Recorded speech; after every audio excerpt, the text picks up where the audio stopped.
This guitar got me banned from Instagram for about a year.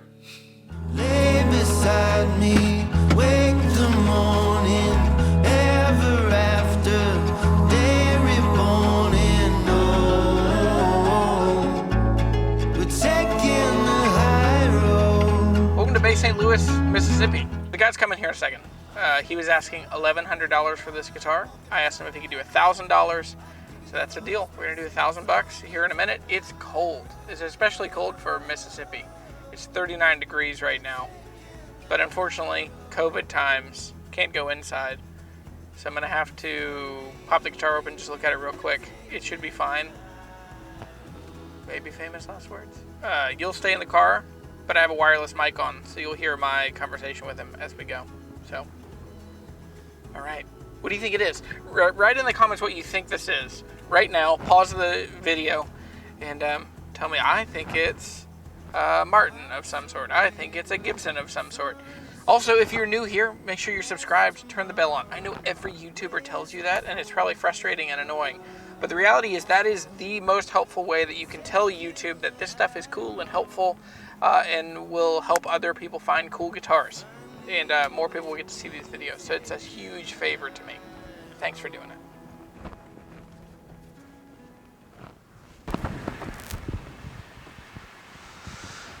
Hey man, how are you? Good, how are you? Good.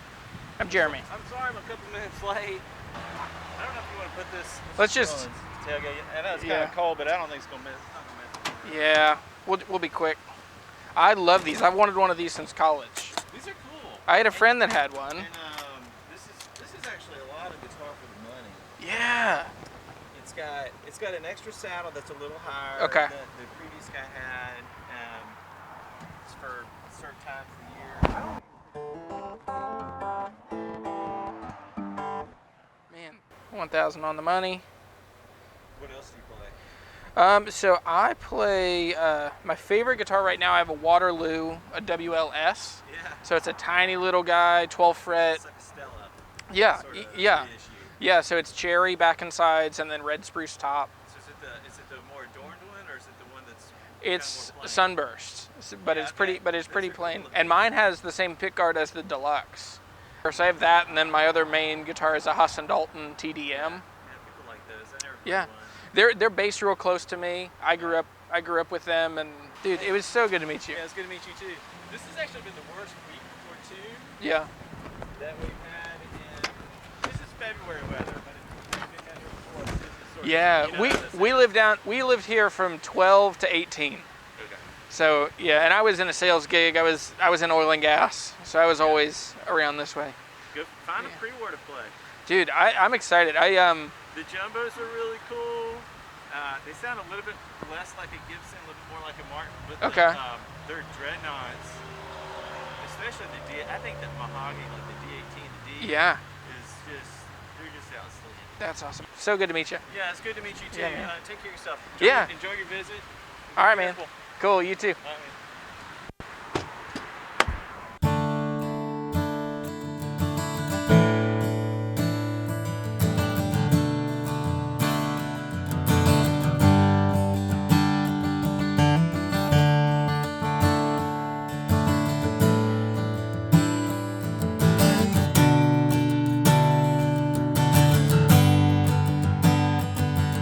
So this is an early 2000s Martin D17. Is it the 17 series for 100 years had mahogany tops and a dovetail joint neck.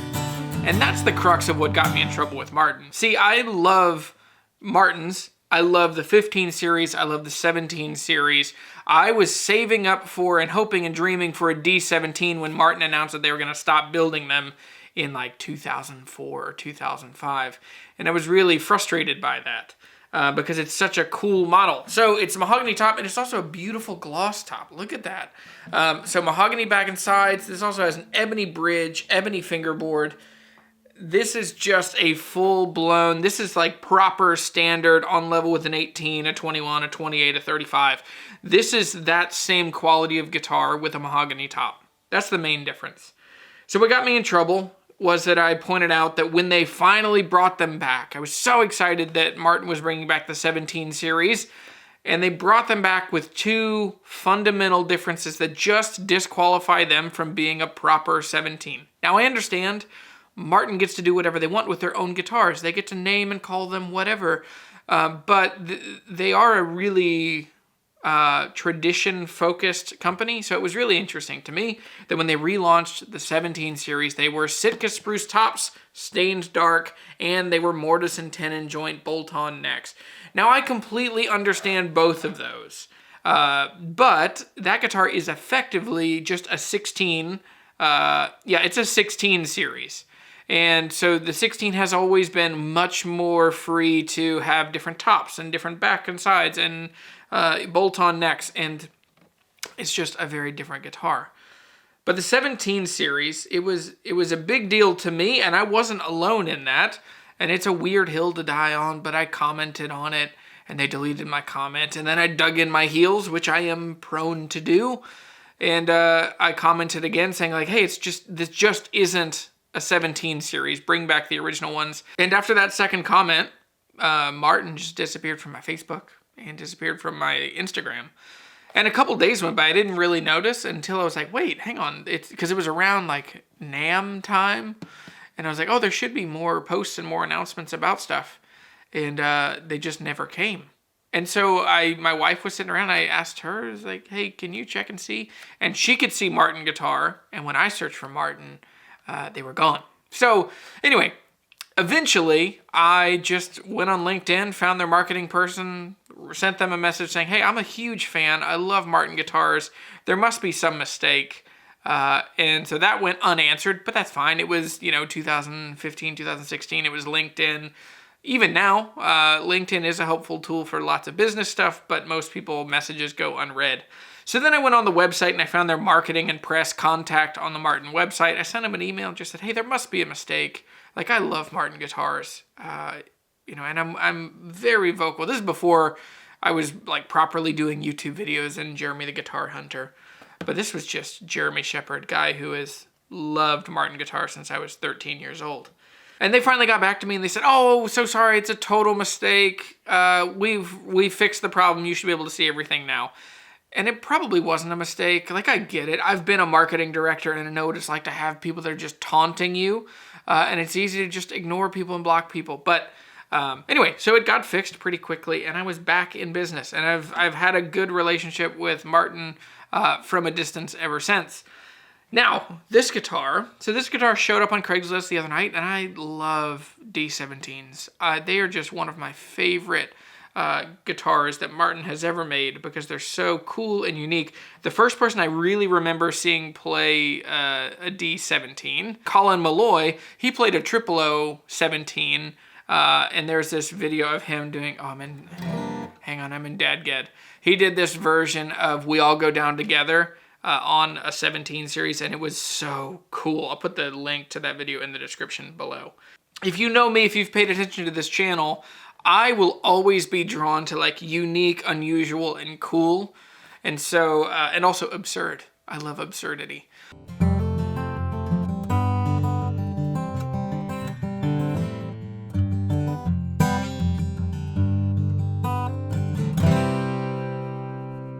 This guitar showed up on, I saw it first on Facebook Marketplace and I saw it again on Craigslist. By the time I saw it on Craigslist, I was like, okay, I'm going to take a swing at this.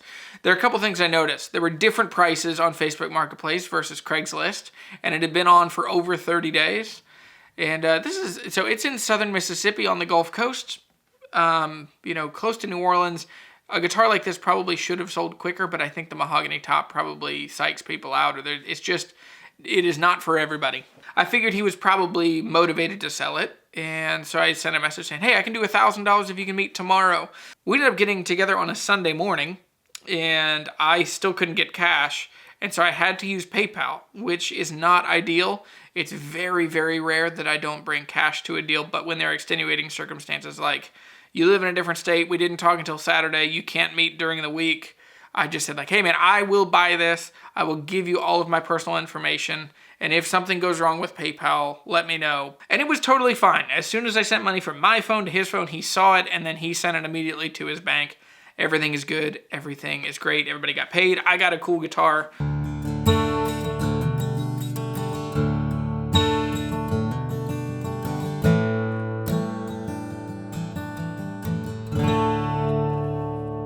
After I picked up the guitar, I ran down to the beach. I can't be that close to the water. Maybe it's growing up in the mountains. Maybe it's just being kind of at the end of a line of just hillbillies.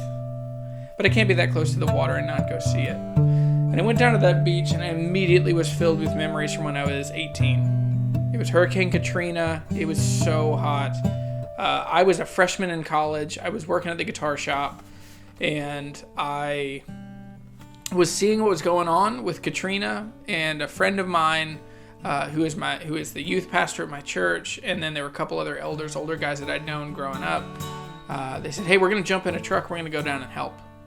We don't know what we're going to do, but we'll find people that need help." And so for some reason, we wound up in Ocean Springs, which is a couple miles down the beach from where all of this footage was taken. But I remember standing on that beach, and it was so hot. And I remember walking into the water to cool off, and then coming back out and waiting in line for hours to help serve meals and to get dinner. And it was just soup and bread, and it was just people who had come from all over the country to help. They'd seen just the suffering and the pain and the anguish of people whose homes had been destroyed and businesses had been destroyed. So we were there for probably 10 days. I remember we extended our trip. But it's amazing to me, and it's poignant to me, that the first memories I have as an adult are like seeing suffering in the world and then thinking, what can I do to fix it? So I just left. I didn't tell my professors. I thought elective classes only counted if you elected to have them count towards your GPA. I think a whole lot of who I am now as a man, an adult, and a person, and a father comes from seeing the resiliency and the courage of people on the Gulf Coast in 2005. Every time I'm anywhere close, I'm going to go down. I'm going to stand on the beach. I'm going to remember what happened there. There's amazing resiliency, and I love the Gulf Coast. So it's a great place to be, and I'm glad that I got to buy this guitar from it. So I'm very excited about this guitar. This is, unfortunately, I don't think I have room to hang on to this guitar. So I want to find someone who loves it and will take care of it, and it will live with them for a long time. This is a full, fat, amazing, wonderful guitar from our friends at Martin. And I'm going to keep looking for guitars like these. And yeah, so thanks for watching. I'm Jeremy.